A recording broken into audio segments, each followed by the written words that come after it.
నమస్తే, welcome to me TV news. Kohir మండలంలోని పైడుగుమ్మల్ గ్రామంలో ముందుగా అంబేద్కర్ విగ్రహానికి పూలమాలలు సమర్పించారు.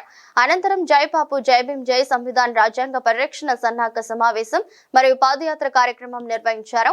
కార్యక్రమంలో కోహిర్ మండల కాంగ్రెస్ పార్టీ అధ్యక్షులు రామలింగారెడ్డి మాట్లాడుతూ రాజ్యాంగ ప్రతి పౌరుని హక్కు, అలాంటి గొప్ప రాజ్యాంగాన్ని అందించిన డాక్టర్ బాబాసాహెబ్ అంబేద్కర్ ను పార్లమెంటు సాక్షిగా అవమానిస్తూ కేంద్ర హోంశాఖ మంత్రి అమిత్ షా చేసిన వ్యాఖ్యలకు నిరసనగా ఏఐసిసి పిలుపు మేరకు జై బాపు జై భీమ్ జై సంవిధాన్ కార్యక్రమాన్ని బహీరాబాద్ నియోజకవర్గం అన్ని గ్రామాల్లో నిర్వహిస్తున్నామని అన్నారు. డాక్టర్ బాబాసాహెబ్ అంబేద్కర్ రచించిన రాజ్యాంగం యొక్క విలువలు, రాజ్యాంగ స్ఫూర్తిని గ్రామ ప్రజలకు వివరించామన్నారు. యాత్రలో పాల్గొన్న ప్రజలందరికీ కృతజ్ఞతలు తెలియజేశారు.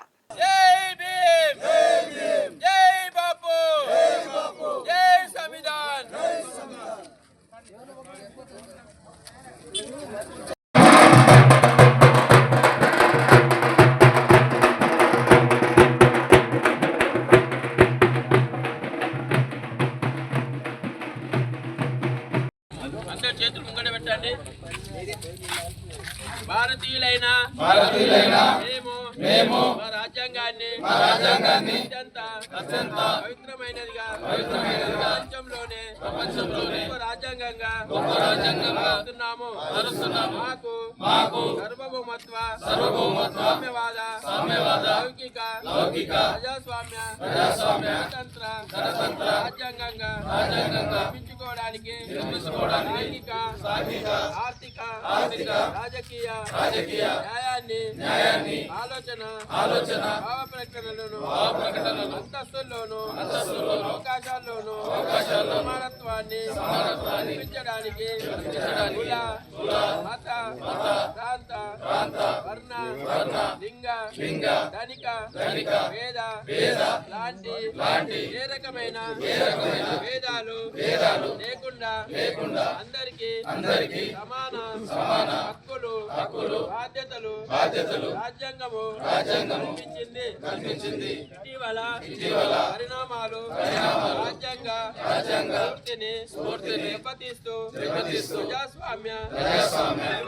విలువలను కాలరాస్తూ సమాజంలో అశాంతి నెలకొల్పుతున్నాయి. విభేదాలు సృష్టిస్తూ రాజకీయ అనుగడ కోసము విద్వేషాలను రెచ్చగొడుతున్నాయి. ఇలాంటి తరుణంలో శాంతి అహింసలను మూల సూత్రములుగా బోధించిన మహాత్ముడి స్ఫూర్తిగా మనుషులంతా ఒక్కటే అంటూ రాజ్యాంగంలో అందరికీ సమాన హక్కులు కల్పించిన బాబాసాహెబ్ అంబేద్కర్ ఆశయాలను అమలు చేస్తూ మన గొప్ప రాజ్యాంగాన్ని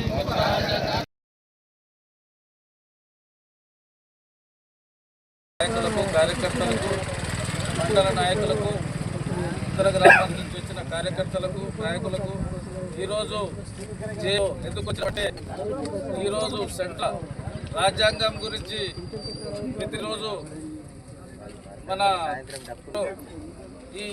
ఈరోజు జై భీమ్ నినాదం తీసుకొని రాజ్యాంగం విలువలు తెలియనోడు వాడు హోమ్ మినిస్టర్ అయితే రాజ్యాంగం విలువలు తెచ్చుకోవాలి. మనం చదువుకున్నది కాదు, నరాలు గడిచింది రాజ్యాంగం వచ్చి ఇచ్చిన మనేంద్ర గాంధీ, అమిత్ షా గారు ఈ రాజ్యాంగం ఉంది కాబట్టి ఈరోజు కల్పించింది. అదే రిజర్వేషన్ల పైన ప్రతి ఒక్కరు అవుతున్నారు. కాబట్టి ఈరోజు దయచేసి కానీ వ్యతిరేకించిన వాళ్ళను ఎవరిని కూడా ఇబ్బంది ఏదైనా చేస్తే కూడా వాళ్ళని కూడా పెద్ద ఎత్తున వాళ్ళ దిష్టిగా మండలి రాజ్యాంగం వ్యతిరేకంగా ఏముంది. ఇప్పుడు రేవంత్ రెడ్డి గారు కూడా ఇళ్లలో ఒకటి అవుతున్నాయి. ఇంకా కొంత ఇప్పుడు ఇళ్ళదైతే వస్తుంది. మహిళలది ఏదైతే 2500 ఉందో ఎక్కువ లేదు. ఒకటి దయచేసి ఇప్పుడు మనకు ఉచిత కరెంట్ ఉంది, బస్ ఫ్రీ ఉంది, బియ్యం, సన్న బియ్యం. మళ్ళీ ఇప్పుడు రేళ్ళలో కొంత 80% మందికి మాఫీలు వచ్చినా 20 తీసుకొని గవర్నమెంట్ కూడా వాళ్ళకు కూడా మాఫీ. ఈ ప్రభుత్వం మొన్న సంవత్సరం ఒకటి అంచెలుగా తీసుకొని రేవంత్ కాబట్టి ఆయన హామీలను నెరవేరుస్తారని కోరుకుంటూ